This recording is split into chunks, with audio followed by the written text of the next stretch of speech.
Hello, my dear students. Today we are going to discuss the elastic collision in two dimension. आपने elastic collision 1D अच्छे से पढ़ लिया होगा और उसके मैंने बहुत ही अच्छे सवाल बनाए थे, उसके लिए एक लेक्चर अलग से बनाया था। इसमें नीट, जेई और एससी वर्मा सर की बुक के कुछ क्वेश्चंस थे। आज हम लोग इलास्टिक कोलिजन इन 2D की बात करने वाले हैं। इसके कॉन्सेप्ट को समझने के बाद कुछ question JEE mains, SC Verma और नीट या एम्स के जो भी अच्छे क्वेश्चंस मिलेंगे उन्हें सॉल्व करेंगे। एंड इम्पोर्टेंटली मैंने आपको एक क्वेश्चन होमवर्क के लिए दिया हुआ है और आप मेरे को उस क्वेश्चन का आंसर देंगे। So let's start elastic collision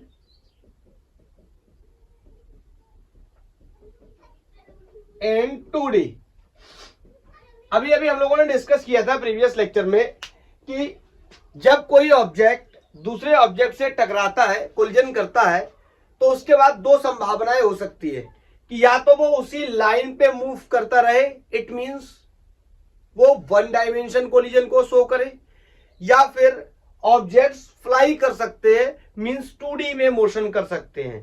तो आज ऑब्जेक्ट्स फ्लाई करने वाले हैं, तो हम किन किन चीजों का ध्यान रखेंगे इस बात को समझते हैं। लेट्स से मेरे पास ये ऑब्जेक्ट है, इसका मास कोई m1 है and this is moving with the velocity u1।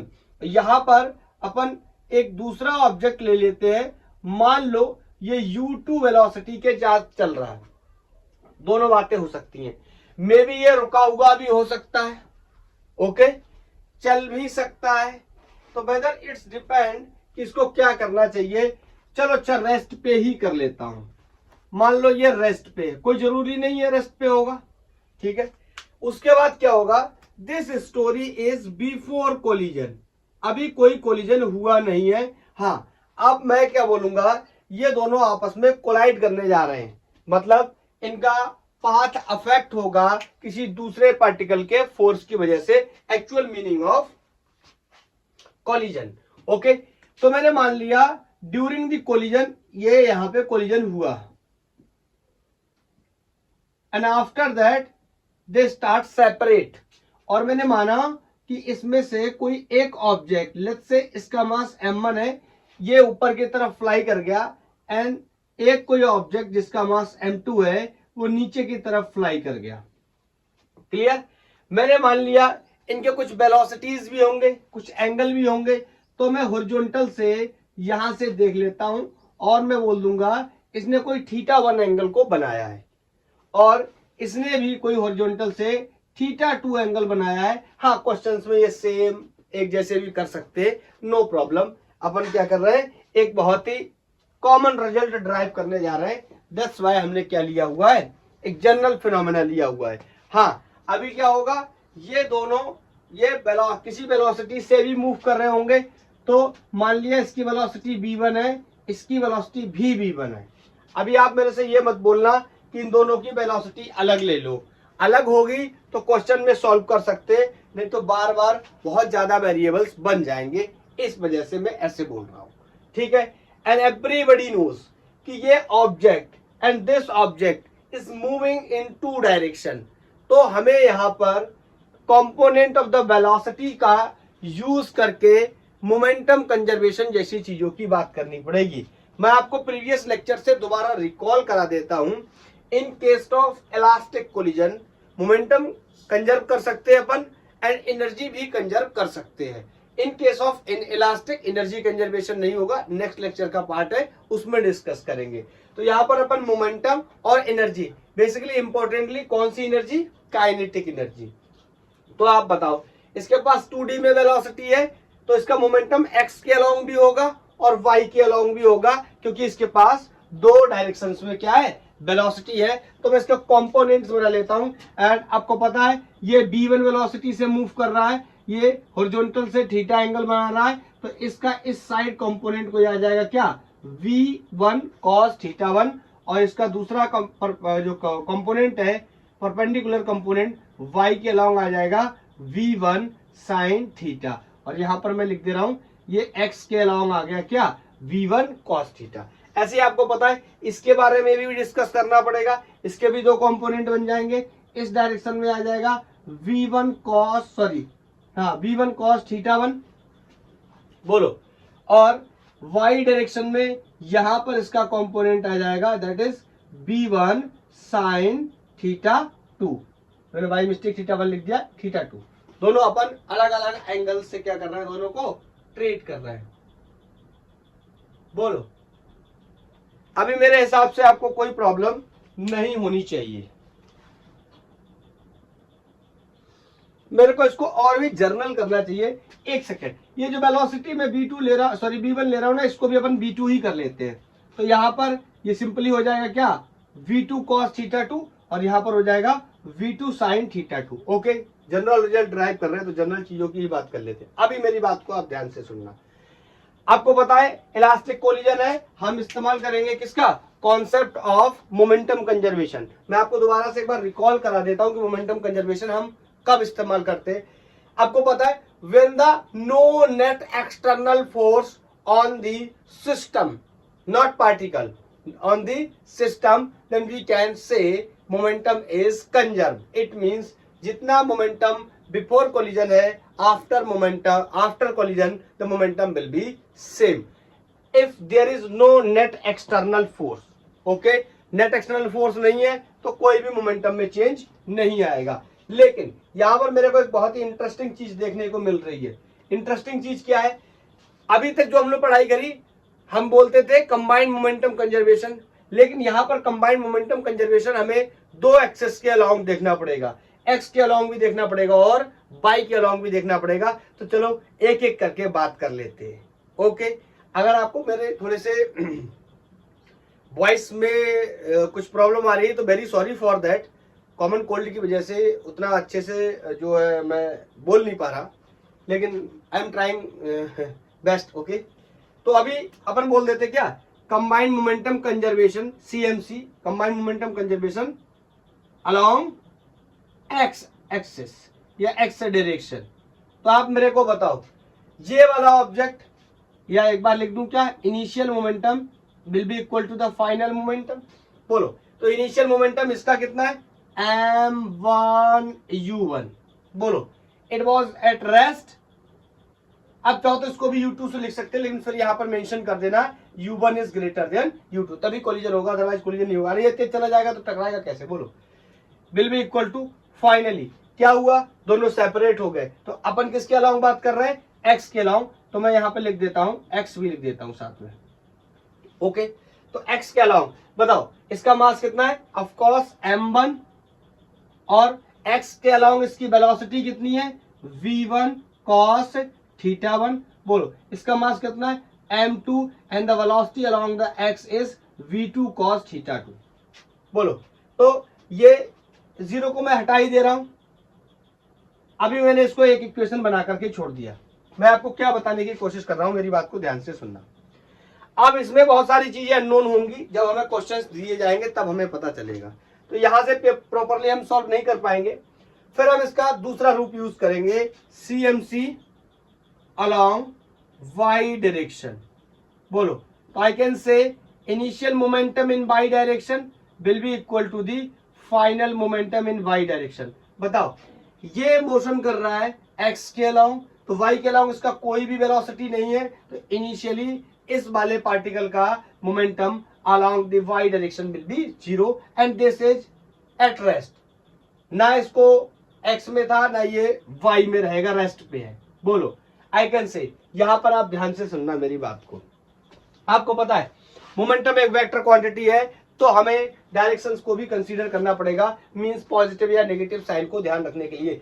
Generally अपन क्या करते हैं, ऊपर की चीजों को प्लस मान लेते हैं, नीचे की चीजों को माइनस मान लेते हैं, तो उसी हिसाब से ही कर लेते हैं। आप मेरे को बताओ, ये m मास का particle v1 sin theta 1 velocity से ऊपर की तरफ जा रहा है, तो ऊपर के कन्वेंशन को मैंने पॉजिटिव ले रखा है, and the momentum of this particle after collision, बोलो कैसे लूं, माइनस। क्यों, क्योंकि ये नेगेटिव y डायरेक्शन में क्या कर रहा है, मोशन कर रहा है। So it is going to be m2 v2 sin theta 2। Is that clear. अब यहां से मेरे को एक बात पता चल गई कि मैं m1 v1 sin थीटा 1 को m2 v2 sin थीटा 2 लिख लूंगा। मैं यहां पर साइड में मेंशन कर देता हूं, m1 v1 sin theta 1 will be equal to m2v2 sin θ2। अभी आप मेरे को एक बात बताना, मोमेंटम तो कंजर्व अपन कर चुके, लेकिन काइनेटिक एनर्जी कंजर्वेशन के बारे में हमें और सोचना चाहिए। मैं आपको उसकी वजह बताता हूं। वजह क्या होगी, समटाइम्स मेरे से ये क्वेश्चन पूछ सकता है कि बताइए आफ्टर कोलिजन इसकी कितनी वेलोसिटी हुई या इसकी कितनी वेलोसिटी हुई। तो ये दो इक्वेशंस सफिशिएंट नहीं है सॉल्व करने के लिए। आगे चलकर भी आपको इस बात के बारे में आइडिया हो जाएगा। बोलो, तो नाउ अपन कह सकते हैं क्या, we are going to use the concept of energy conservation or simply can say kinetic energy conservation. Why?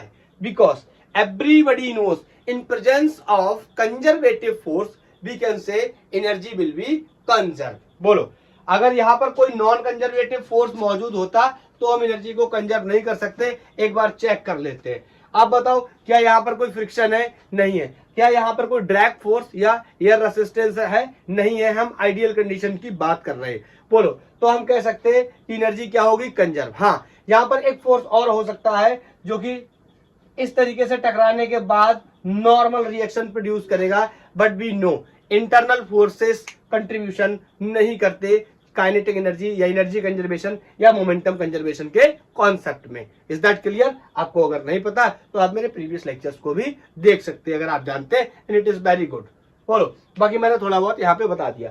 तो एक इक्वेशन मेरा ये तैयार हो गया, एक इक्वेशन ये बन गया। मैं इन इक्वेशंस को एक्चुअली में लिखना चाहता हूं थोड़ा सा, क्योंकि मेरे को इनकी रिक्वायरमेंट होगी बाद में। तो मैं यहाँ पर मेंशन कर दे रहा हूं m1u1 इज इक्वल टू, ऊपर मेंशन कर दे रहा हूं इलास्टिक कोलिजन इन 2D, ये हेडिंग हटा दे रहा हूं और यहां पर इन दोनों इक्वेशंस को मेंशन कर दे रहा हूं। This is going to be the first equation, m1u1 is equal to m1v1 cos θ1 plus m2v2 cos θ2। आपको ये सब याद करने की कोई जरूरत नहीं है। Okay, m1v1 sin θ1 is equal to m2v2 sin θ2। We obtain these two equations from conservation of momentum in x direction or in y direction. Now we are going to use the concept of energy conservation. Bolo. So I can say there is no NCFF, short में no non conservative force field. So energy क्या होगी? Conserve होगी। We can say energy conservation. I can say initial energy will be equal to the final potential का या फिर gravitational potential energy का यहाँ पर कोई कॉन्सेप्ट है नहीं, अपन इसी को रेफरेंस लेवल मान लेंगे। तो ग्रेविटेशनल पोटेंशियल एनर्जी क्या हो जाएगी? जीरो। तो मैकेनिकल एनर्जी में कौन बचेगा? Kinetic initial will be equal to the kinetic final. हाँ, अगर ये स्प्रिंग का केस होता देन हम डिस्कस कर सकते थे about the elastic potential energy half times of K X square, but this is the case of gravitational potential energy. तो यहां पर हमने इसको रेफरेंस ले लिया, ये क्या हो जाएगा? जीरो। बोलो, so I can say initial kinetic energy will be equal to the final kinetic energy and everybody knows 1/2 m(u1 square. मैं एक बात और भी क्लियर करना चाहता हूं यहाँ पे, ताकि सारे लोगों को इस बात के बारे में आइडिया रहे। मैं आपको यहाँ पे एक बहुत ही इंपॉर्टेंट बात बताने जा रहा हूं जिसमें जनरली लोग गलती करते हैं। सभी लोग लगाते रहते हैं काइनेटिक एनर्जी कंजर्वेशन। प्रॉब्लम क्या है आप बताओ?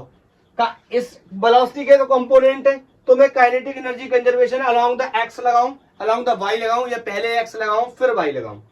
तो एक्चुअली में स्टूडेंट्स के दिमाग में ये कंफ्यूजन रहता है, लोग याद कर लेते हैं, रट लेते हैं, लेकिन उनको समझने में थोड़ी दिक्कत होती है। मैं आपको एक बात बताता हूं। देखो, energy is a scalar quantity, very simple.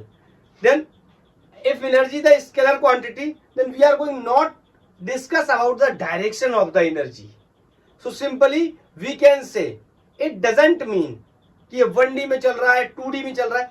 Mean कब होगा कि ये 1D में चल रहा है ये 2D में चल रहा है? when the quantity is depend on the direction. Is it clear?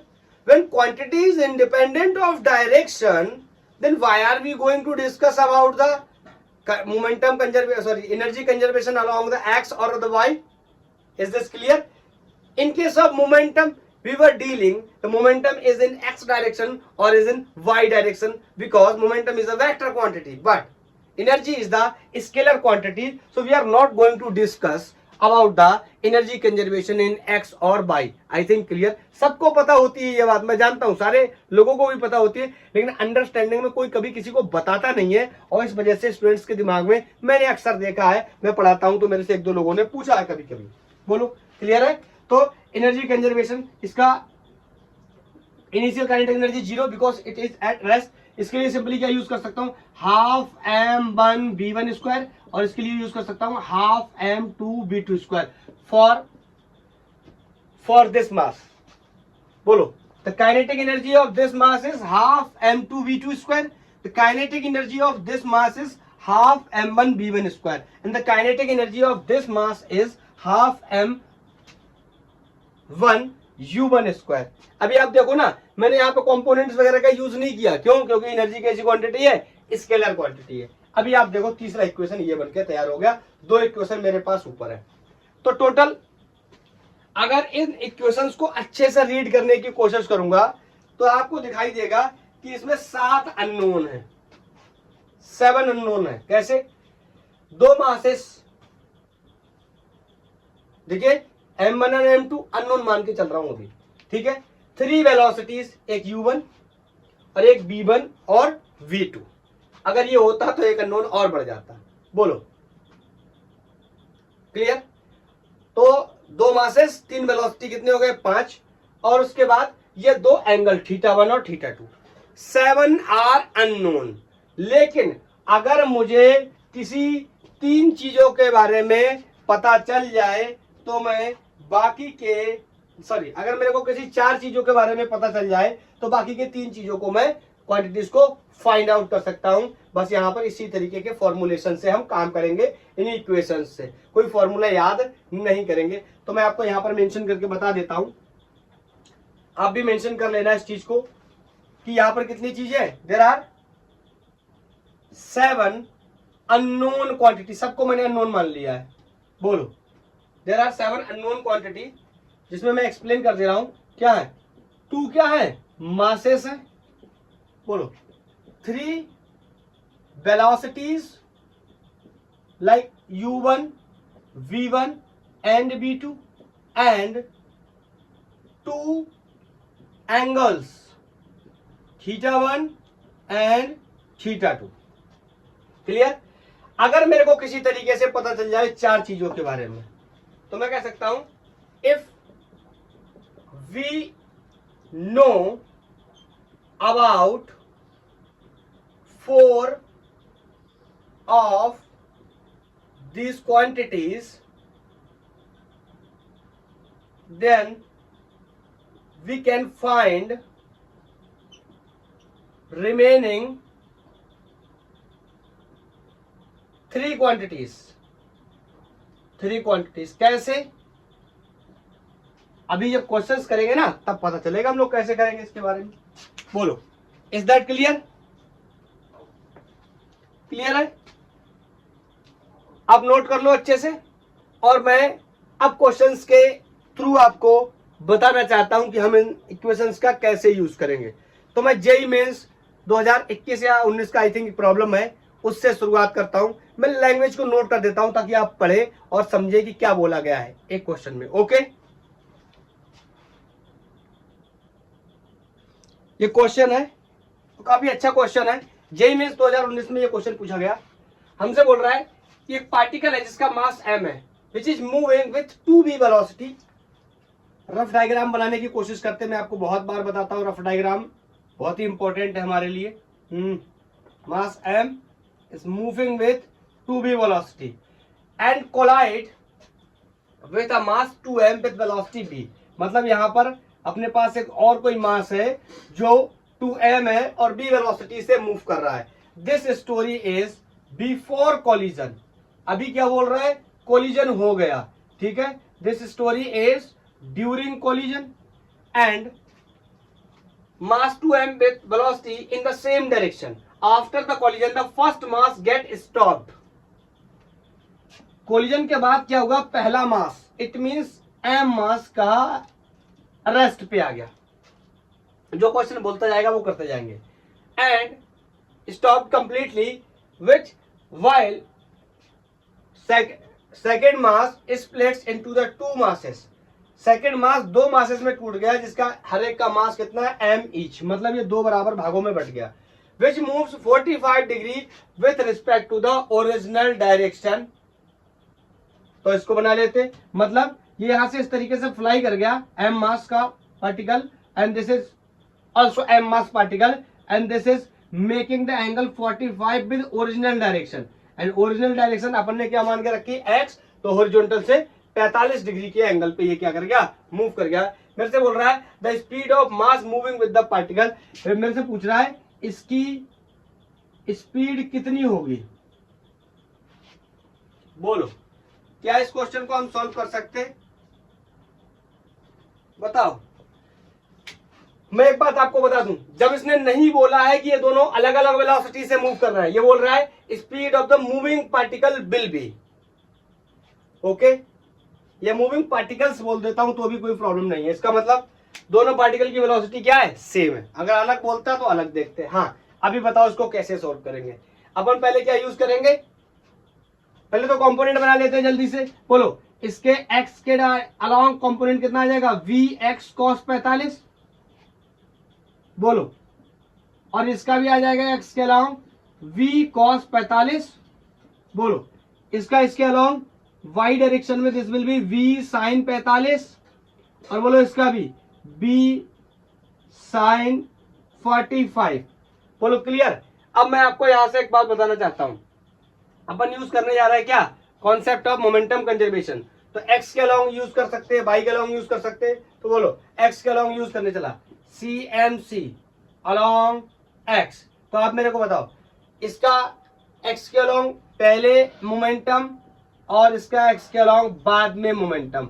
इसका पहले मोमेंटम कितना हो जाएगा 2mv। देखो अब इतना पता होना चाहिए मोमेंटम क्या होता है, mv होता है। तो मास कितना है m और वेलोसिटी कितनी है 2v, तो मैंने 2mv, ये v2mv ही हो जाएगा क्योंकि मास दुगना हो गया, वेलोसिटी भी है। क्लियर, वेलोसिटी आधी हो गई, मास दुगना हो गया। हाँ डायरेक्शंस का भी ध्यान रखेंगे, दोनों एक ही डायरेक्शन जा रहे हैं, दरअसल ने पॉजिटिव ले रखा है। बोलो this is story before collision. After collision क्या होगा, m मास का जो पार्टिकल है वो रुक गया, इट मींस उसकी वेलोसिटी 0 हो गई।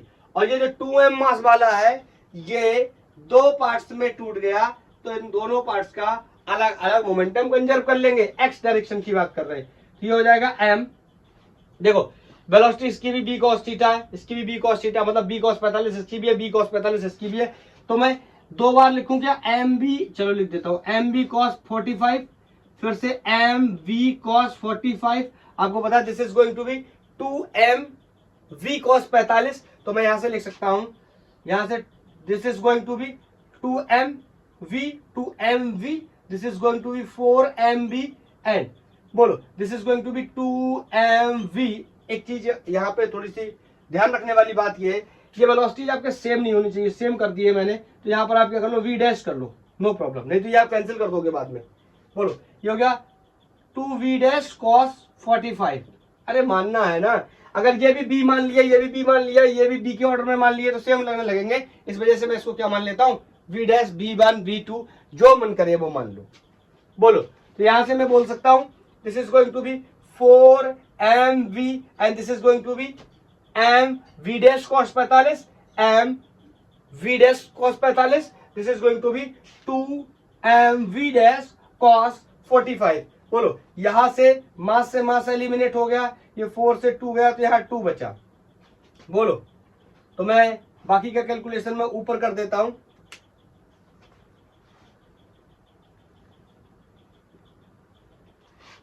यहां पर ये देखो 2v is equal to v dash cos 45 is 1/√2। बोलो यहां से b डैश की वैल्यू मेरे को निकालनी है 2√2v is equal to v dash. कितनी वेलोसिटी से दोनों पार्टिकल्स मूव कर रहे हैं जो आफ्टर कोलिजन फ्लाई कर गए थे। यहां पर जेईई मेंस 2019 का सवाल, और ऑप्शन डी हमारा क्या हो जाएगा, ठीक हो जाएगा। मेरे हिसाब से किसी को इसमें कोई प्रॉब्लम नहीं होनी चाहिए थी। हाँ मैं एक बात आपको और बताना चाहता हूं, कि अगर मैं मोमेंटम कंजर्वेशन बाई के अलोंग लगाता तो क्या होता। ध्यान से सुनना मेरी बात को। अगर मैं सीएमसी बाई के अलोंग यूज करता तो मैं बोलता initial momentum is by is equal to the final momentum in by. बोलो ना बाई में ये चल रहा है ना ये चल रहा है, तो आई कैन से इनिशियली बाई में मोमेंटम कितना है, 0। आफ्टर कोलिजन ये तो रुका हुआ है तो इसका वैसे ही 0। अब इसकी बात करूं तो यहां पर वाई डायरेक्शन में जो इसकी वेलोसिटी है that is v dash sin 45 and this is also same v dash sin 45. So I can say the momentum of this particle is going to be m v dash sin 45. Convention direction या convention की बात करूं तो मैंने इसको ऊपर की तरफ पॉजिटिव मान रखा है, ये नीचे है तो इसका मोमेंटम कैसा हो जाएगा, नेगेटिव हो जाएगा। I can say M V dash sine 45। आप देखोगे यहां से सब कुछ कट जाएगा और आपको पता चलेगा। अगर आप इन वेलोसिटीज को अलग अलग भी मान लेते, मैं ये बताने की कोशिश कर रहा हूं कि इसको अगर v1 इसको v2 भी मान लेते तो यहां से आपको पता चलता कि v1 is equal to v2। Is this clear? इसलिए मैंने शॉर्ट में दोनों के वेलोसिटी क्या मान लिए, सेम। अरे ये तो समझ आ गया होगा ना, ये कैसे, देखो नहीं समझ आया तो थोड़ा सा एक्सप्लेन करके बता देता हूं। ये इधर आएगा तो पॉजिटिव हो जाएगा, this is going to be M V two sine 45। मैंने मान लिया है कि इन दोनों के वेलोसिटी क्या है, अलग अलग है। ओके, फिर चेक कर रहा हूं मैं, तो M V one sine 45, m से m एलिमिनेट हो गया, साइन 45 से साइन 45 एलिमिनेट हो गया, और मेरे को पता चल गया कि दोनों के मासेस सेम थे, दोनों सेम एंगल पे डेविएट हुए हैं आफ्टर द कोलिजन, तो दोनों के वेलोसिटी भी क्या होंगे, सेम होंगे। दैट्स व्हाई मैंने v डैश और v डैश दोनों का वेलोसिटी क्या कर लिया, सेम कंसीडर कर लिया। मुझे एनर्जी कंजर्वेशन तक जाने की आवश्यकता नहीं पड़ी, मेरे क्वेश्चन ने पहले ही आंसर दे दिया। बोलो, is that clear? Next question, next question हम लोग ले लेते हैं। बोलो,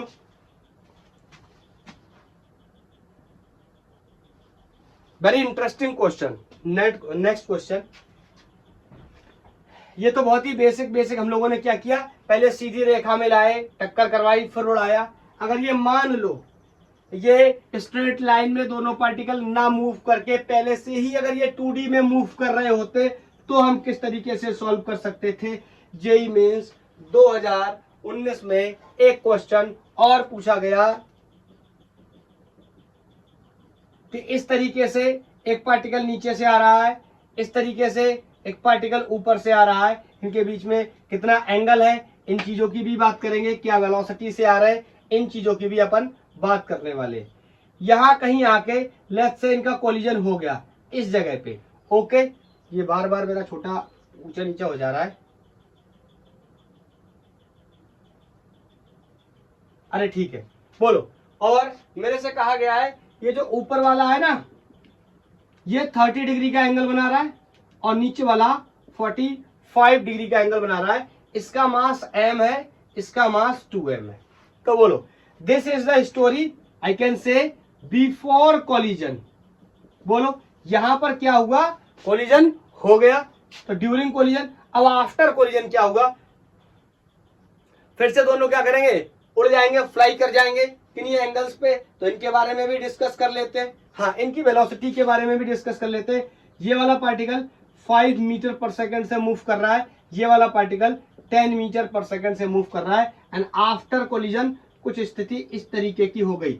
मासेस, ये जो 2m वाला पार्टिकल है ये ऊपर चला गया और इसकी वेलोसिटी कोई v1 है, ये m मास का पार्टिकल नीचे आ गया, इसकी वेलोसिटी लेट्स से कोई v2 मान लेते हैं, और इनके बीच का जो एंगल है वो कुछ इस तरह हो गया कि ये ऊपर से 30 डिग्री और नीचे से 45 डिग्री के एंगल को बना रहा है।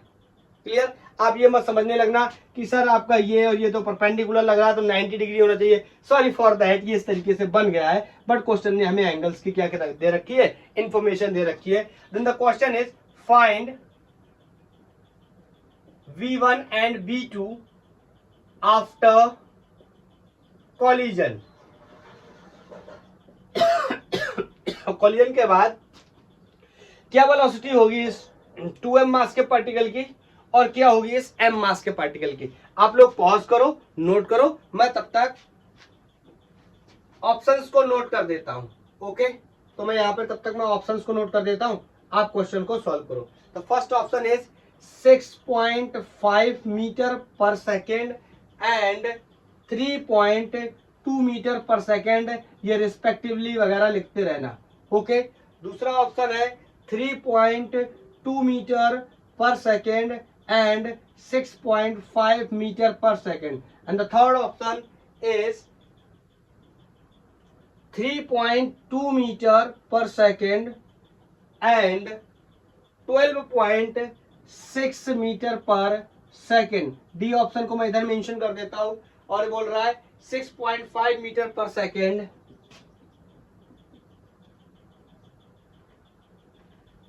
The option D is 6.5 metre per second and 6.3 metre per second. बोलो क्लियर? इनमें से कोई एक ऑप्शन मैच कर जाएगा। जेईई मेंस 2019 का सवाल है। आई होप आपने पॉज करके क्वेश्चन को ट्राई भी कर लिया होगा, और हाँ, जिन लोगों का आंसर आ गया ये उनके लिए मुबारक हो, आपने सही सॉल्व कर लिया है। बोलो, जिन लोगों को नहीं कर पाए, बीच में फंस गए कैसे भी करके, चलो देखते हैं उन लोगों के बारे में डिस्कस करते हैं। सबसे पहले अपन क्या करेंगे, कंपोनेंट बनाएंगे ऑफ कॉस।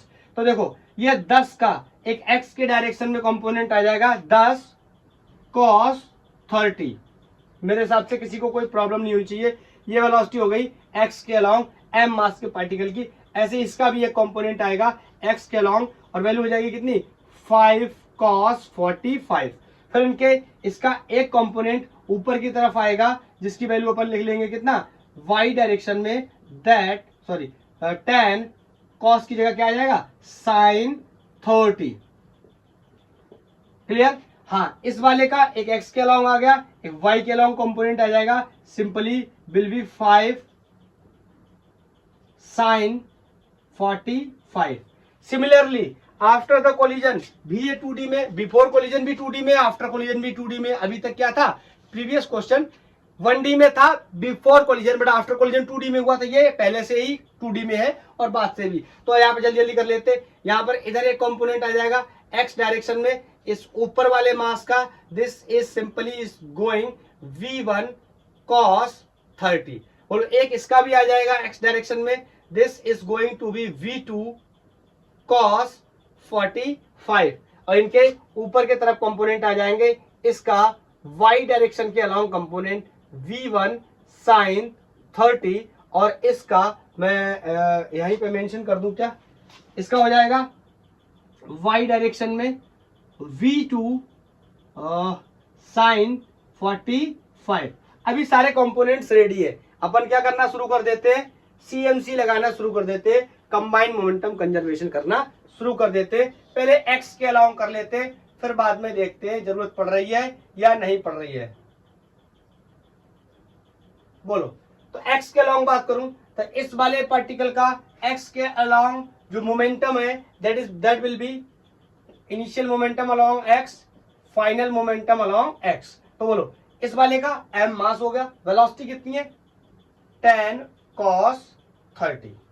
तो ये होगा momentum of m mass particle in x direction. And what about this, this is going to be, mass is 2m and the velocity in the x direction is 5 cos 45। बोलो, this is the story before collision, and what is the story after collision. Simply ये फिर से 2D में चला गया, तो अपन x के along बात कर रहे हैं, तो m, और x के अलोंग इसकी वेलोसिटी हो गई v1 cos 30 प्लस इस वाले पार्टिकल की x के अलोंग वेलोसिटी कितनी है, v2 cos 45, और इसका मास कितना है, m। ओ, यहां पर मास इसका 2m लेना था। ओके, यहां पर मास m v2 and the value of the angle is 45, so this is going to be m v2 cos 45। both are in positive x direction, that's why मैंने क्या कंसीडर किए हुए, दोनों पॉजिटिव कंसीडर किए हुए। अभी अपन क्या कर सकते हैं, मास तो एलिमिनेट हो जाएंगे, v1 v2 अपन के लिए अननोन है, तो सॉल्व करके आगे छोड़ देते हैं जहां तक लेके जा पाएंगे। बोलो, मास सबसे कॉमन किया, जेई के बारे में पढ़ रहे हैं तो थोड़ा सा कैलकुलेशन में तो आप मेरे को एरर बोल रहा हूँ, मार्जिन तो देंगे ही ना। हाँ अभी देखो ये क्या, tan cos 30 and cos 30 is root 3 by 2, तो I can say this is going to be 5 root 3. बोलो, मैंने कुछ गलत तो नहीं लिखा, tan 3 by root 3 by 2, it's okay. बोलो नेक्स्ट, इसके लिए अपन सॉल्व कर सकते हैं. This is going to be 5 2 जा 10 और this is cos 45 and cos 45 is 1 over root 2. तो मैं इसको चाहूं तो आगे और भी सॉल्व कर सकता हूं. 1 over root 2 is going to be, अब चाहो तो और सॉल्व कर लो. 10 को 5 गुणा 2 लिख लो, फिर 2 को रूट टू लिख लो, कट जाएगा तो ये 5 रूट 2 भी लिख सकते हैं आप ऊपर, जैसे भी लिख लो. यहां से b1 and cos 30 is root 3 by 2. Is that clear? नहीं सही है. And this is b2 and cos 45 is 1 over root 2. ये इक्वेशन मैंने एक बना लिया. अब आगे सॉल्व नहीं होगा. पूछो क्यों? क्योंकि b1 और b2 दोनों ही अननोन है मेरे लिए. मैं नहीं सॉल्व कर सकता एक इक्वेशन में, एक से ज्यादा अगर अननोन है तो. बोलो, तो हम अपना दूसरा दाव इस्तेमाल करने जाएंगे, CMC अलोंग y डायरेक्शन. तो मैं आपसे पूछूं, क्या momentum conservation along y direction का यूज करेंगे? तो मेरे लिए काफी इजी होने वाला है. मैं आपसे कुछ क्वेश्चंस के आंसर पूछूंगा, बेसिक सवालों के आंसर. क्या इसका जीरो लिख दूं? ना. क्या इसका जीरो लिख दूं? ना. ये पहले से 2D में, तो इनके बारे में भी लिखना पड़ेगा. So I can say initial momentum conservation, initial momentum in y will be equal to the final momentum in y. जल्दी जल्दी लिख देता हूं. बोलो, इस पार्टिकल की अगर बात करूं तो उसका एक कंपोनेंट ऊपर आया था, y डायरेक्शन मेरे को इसी से अभी लेना देना है फिलहाल. तो ये हो गया m. Velocity is tan sin 30. बोलो, इसके लिए प्लस का यूज नहीं करना चाहिए, माइनस का करना चाहिए क्योंकि नीचे की तरफ है. ओके, माइनस का इसलिए नहीं करना चाहिए क्योंकि नीचे की तरफ है. एक अगर अपन ऊपर ले रहे हैं तो दूसरे को नीचे ले रहे हैं, तो अगर ऊपर वाले को प्लस ले रहे हैं तो नीचे वाले को ऑफ कोर्स माइनस लेना पड़ेगा, बिकॉज डायरेक्शंस आर ऑपोजिट. बोलो, तो यहाँ पे मैं बोल सकता हूं मास is 2m and the velocity is 5 and the angle in the the angle is sin 45. The angle is 45 degree. So there are the two component of this velocity. Vx is 5 cos 45 in the x direction and the y direction will be 5 sin 45. This is 5 sin 45. This is the momentum in y direction initially. तो इतना ही momentum कब होगा? After collision. मैं उसको भी लिख देता हूं, जल्दी जल्दी लिख लेते हैं. बोलो, यहां से इक्वल टू का साइन लगाया. अब जगह कम पड़ रही है मेरे पास तो क्या करूं, यहां से लिख देता हूं. बोलो, इसका y के डायरेक्शन के अलावा मोमेंटम कितना हो जाएगा? मास is 2m and the velocity is very simple, v1 sin 30. So I can से v1 sin 30 और मैं इसको क्या ले लेता हूं? पॉजिटिव ले लेता हूं ऊपर की तरफ. तो इसका कैसा हो जाएगा? नेगेटिव हो जाएगा. And the mass is m and the velocity is v2 and the angle is 45. बोलो, क्लियर है? तो इसको सॉल्व करके एक इक्वेशन और बना लेता हूं. देखो, मास सारे क्या हो जाएंगे? एलिमिनेट हो जाएंगे कॉमन करने के बाद. यहां से हुआ tan sin 30. sin 30 everybody knows sin 30 is half. So this is going to be 5 minus and this is 5 to the 10 and sin 45. This is going to be 10 over root 2 will be equal to, this is going to be 2v1 sin 30. sin 30 is always half and this is cancellation from the 2. This is going to be b1. थोड़ा सा आप मेरी help करेंगे calculation में. बोलो, minus this is v2 and this is sin 45. So we can write v2 over root 2. Is that clear? ये equation हो गया 2. अभी एक दो को कंपेयर कर लो, आराम से v1 की वैल्यू निकाल लो या v2 की वैल्यू निकाल लो, फिर किसी एक इक्वेशन में पुट कर दो और we will get the value of the another velocity. Is that clear? तो अभी मैं इसको कंपेयर कर देता हूं. नोट कर लिया? 1 2 3. चलो अच्छा, इधर कर देता हूं. मेरे को फोटो की रिक्वायरमेंट भी नहीं है, ऑप्शन चाहिए बस मैच कराने के लिए. बोलो, कैलकुलेशन तो आप करके दोगे ना मेरे को? बोलो. तो यहां से मैं बोल सकता हूं कि 5 रूट 3 या लिख दे रहा हूं from equation first and second. This is going to be 5 root 3 plus 10 over root 2 is equal to root 3 by 2 times of b1 plus b2 by root 2 is equation first and the second equation is 5 minus 10/√2 is equal to V1 minus V2/√2।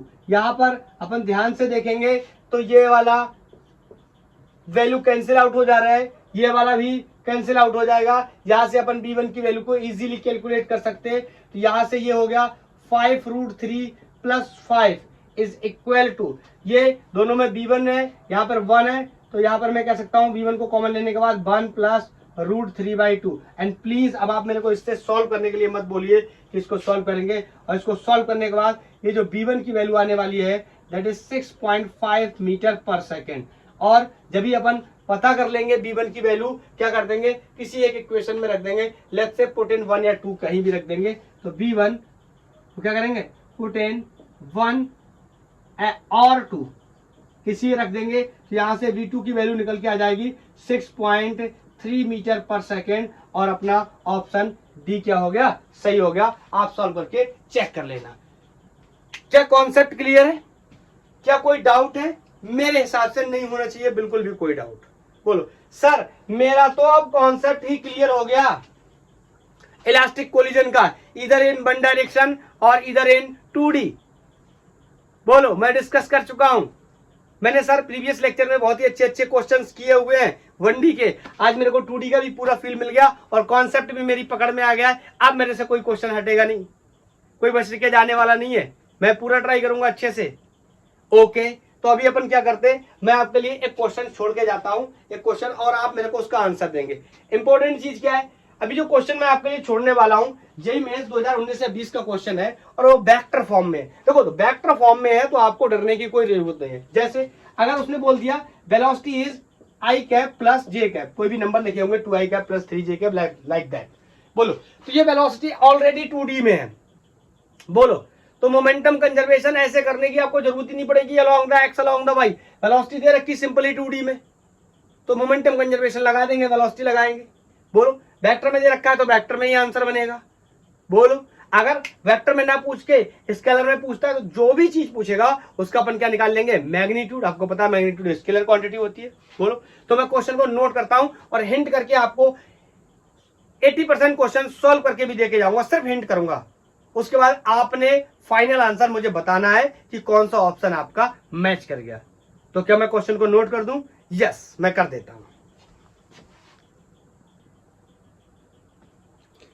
ये question JEE mains 2019 में पूछा गया। वैसे अगर मैं आपको इस question की सच्चाई बताऊं तो ये क्वेश्चन सिंपली वेक्टर का है।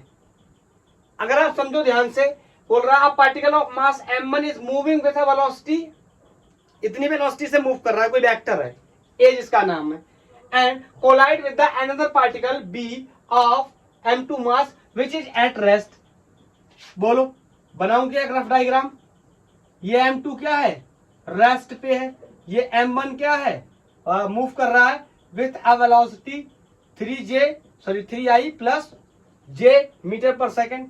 आगे मेरे से बोल रहा है let b1 and b2 will be the velocity of the particles a and b after the collision respectively. Okay, मैंने मान लिया ये हो गया कोलिजन। उसके बाद बोल रहा है कुछ भी मान लो, जब कुछ पता नहीं है तो यहां से मान लो इसकी वेलोसिटी v1 हो गई और ये m2 वाले की वेलोसिटी क्या हो गई, v2 हो गई, और एंगल, यही क्वेश्चन है after collision if m1 is 2 times of m2, कोई बात नहीं, कैलकुलेशन के पॉइंट ऑफ व्यू से दिया, बाद में देख लेंगे। आफ्टर कोलिजन v1, लो इसकी वेलोसिटी मेरे से कह रहा है कि इतनी हो गई √3i प्लस √3j क्या मीटर पर सेकेंड। कह रहा है angle between v1 and v2 बताइए, मतलब ये कोण आपने बताना है कितना होगा। ये तो जस्ट एक वेक्टर का क्वेश्चन हो गया ना। ये क्वेश्चन तो कोलिजन का तब होगा जब मेरे को ये वेलोसिटी पता नहीं है, निकालनी पड़ेगी। एग्जाम्पल के लिए सोचो, एग्जाम्पल के लिए ये वेलोसिटी आपको पता है, ये पता है, मान लो पता है, तो कैसे निकालेंगे एंगल? बहुत आसान है मेरे लिए एंगल निकालना। आपको पता है a vector dot b vector will be modulus of a modulus of b into cosine cos theta which is angle between the a vector and b vector. तो यहां पर मान लो ना, एक वेक्टर वेलोसिटी वेक्टर v1 है, एक दूसरा vector velocity vector v2 है, तो यहां पर अपन क्या करेंगे, मॉडुलस ऑफ v1 ले लेंगे, यहां पर मॉडुलस ऑफ v2 ले लेंगे, यहां पर cos थीटा ले लेंगे, और मेरे को कोसाइन निकालना है ये angle, so I can say cos theta is going to be product of B1 and B2 upon modulus of B1 and B2। इससे डिवाइड करना है, वेरी सिंपल। B1 मेरे को पता है, इसका मॉडुलस भी निकाल लेंगे, बहुत ही आसान है मॉडुलस निकालना, सबको पता है कैसे निकालते। इनसाइड द रूट भरेंगे, आई के आगे की संख्या का स्क्वायर कर देंगे 1 प्लस जे के आगे का नंबर का स्क्वायर करेंगे तो रूट 3 का स्क्वायर विल बी 3, तो ये कितना हो गया 4। तो B1 की वैल्यू कितनी आ गई 2 मैग्नीट्यूड। बोलो, ये पता है, ये पता कर लिया। अब बड़ा क्वेश्चन ये है कि बस B2 बता दो। अगर तुम B2 पता कर लोगे तो इजीली कर लोगे। बस B2 पता कर से कैसे कर सकते हैं, ये हमारे लिए बहुत आसान है। ये कोलिजन का क्वेश्चन है, मोमेंटम कंजर्वेशन के कॉन्सेप्ट को यूज करके B2 निकाल सकते हैं। तो कैसे निकालेंगे B2, इसके बारे में भी डिस्कस कर लेते हैं। बोलो, मैं यहाँ पे आपसे बोल सकता हूं कि मैंने मोमेंटम कंजर्वेशन अप्लाई कर दिया before collision and after collision. क्या एक्स में करूं, क्या वाई में करूं? नहीं, 2D में दे रखा है तो सिंपली मोमेंटम कंजर्वेशन। बोलो, तो हम कह सकते हैं क्या, पहले जो दूसरा वाला मास था वो रेस्ट पे था तो उसका मोमेंटम पहले 0 कर लेता हूं। M1 वाले की वेलोसिटी मेरे को दे रखी u कितनी है, i cap plus 3j cap. बोलो, और फाइनली यहां पर इसका मास कितना M1 और इसकी वेलोसिटी मेरे को दे रखी है i प्लस रूट 3j। मैंने दोनों जगह एक ही वैल्यू लिख दी, ये 3i प्लस j है, ये गलत लिख दिया। यहां पर M1 3i प्लस j। बोलो, और ये M2 और V2। मेरे को एक बात और पता है कि M1 दुगना है M2 का, तो मासेस को भी यहाँ पे सॉल्व कर लेंगे। और दूसरी बात है, यहाँ से B2 की वैल्यू मुझे पता चल जाएगी क्योंकि B1 की वैल्यू मुझे पता है, U1 की वैल्यू पहले से मैं जानता हूँ, ये 0 था, मासेस को डालकर सॉल्व कर लूंगा, B2 की वैल्यू आ जाएगी। B2 की जो भी B2 का वेक्टर आया फिर उसको क्या कर लूंगा, उसका मॉडुलस ले लूंगा, तो मॉडुलस पता चल जाएगा, ऊपर दोनों का प्रोडक्ट कर दूंगा। हाँ, अब ये बात आपको पता होना चाहिए कि डॉट प्रोडक्ट हम कैसे करते। और आई होप हम कोलिजन डिस्कस कर रहे हैं, सेंटर ऑफ मास डिस्कस कर चुके हैं, फोर्स कॉन्सेप्ट डिस्कस कर चुके हैं, वर्क पावर एनर्जी डिस्कस कर चुके हैं, वेक्टर डिस्कस कर चुके हैं, तो आपको वेक्टर पता ही होगा कि डॉट प्रोडक्ट कैसे करते हैं। अगर आपको फिर भी नहीं पता है तो आप यूट्यूब पे टाइप कर सकते हैं डॉट प्रोडक्ट बाई गैंग और फिजिक्स, और आपको बहुत ही बेहतरीन लेक्चर मिल जाएगा। आई थिंक 2 लेक्चर होंगे डॉट प्रोडक्ट के, एक में कॉन्सेप्ट होगा और दूसरे लेक्चर में ढेर सारे न्यूमेरिकल प्रॉब्लम्स होंगे प्रैक्टिस करने के लिए।